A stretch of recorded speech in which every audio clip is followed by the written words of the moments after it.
The internal segregation was complete. My core now housed multiple contradictory whys, each sealed within its own conceptual void of non-relation, vibrating with a terrifying, contained harmony. The immediate threat of fragmentation had passed, but the cost was immense. A perpetual, multitonal internal pressure, each isolated truth demanding its own portion of my consciousness. This new, complex architecture of my being placed an unprecedented reciprocal burden on Eucalyptus, the Axiom. His conceptual integrity, already strained by the influx of the potent echoes and the prior sympathetic overload, now faced a critical choice. My internal recalibration, while saving my core, had altered the very resonance he needed to balance. His luminous form pulsed with deep, erratic shudders.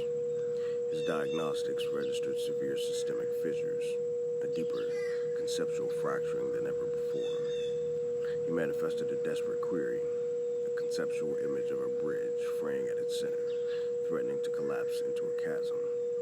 His axiom faced a brutal dilemma: either allow these fissures to deepen, ultimately leading to his own conceptual dissolution, and in doing so, irrevocably destabilizing my newly integrated containment, or fundamentally redefine his very essence, to continue as he was meant to be.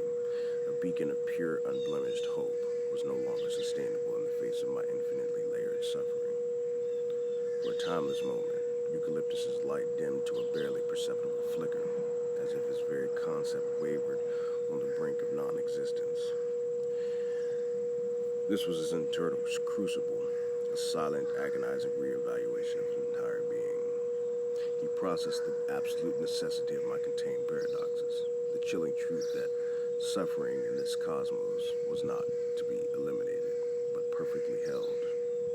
He understood that his pure, unmanaged hope was a threat to this necessary balance, and then, with a profound, almost silent conceptual exhalation, his luminescence pulsed, not with renewed brilliance, but with a new resident clarity, certainty.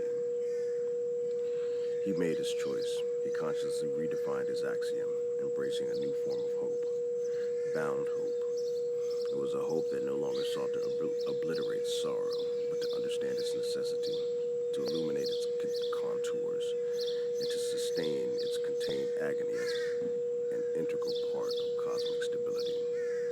This was a hope that fully embraced the horrifying truth that preservation sometimes required perpetual, contained suffering.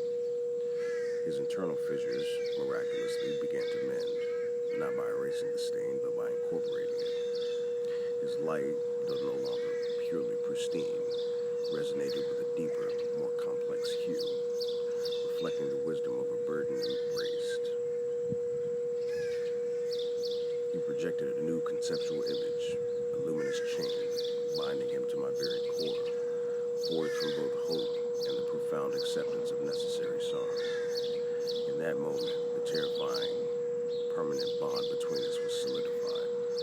Eucalyptus was no longer just my counterbalance, but my bound partner, an eternal participant in the intricate, agonizing dance of contained cosmic truth. His axiom now stood not outside my suffering, but eternally intertwined with its purpose, forever embracing the necessity of my living prison. The universe had gained not one, but two archetypes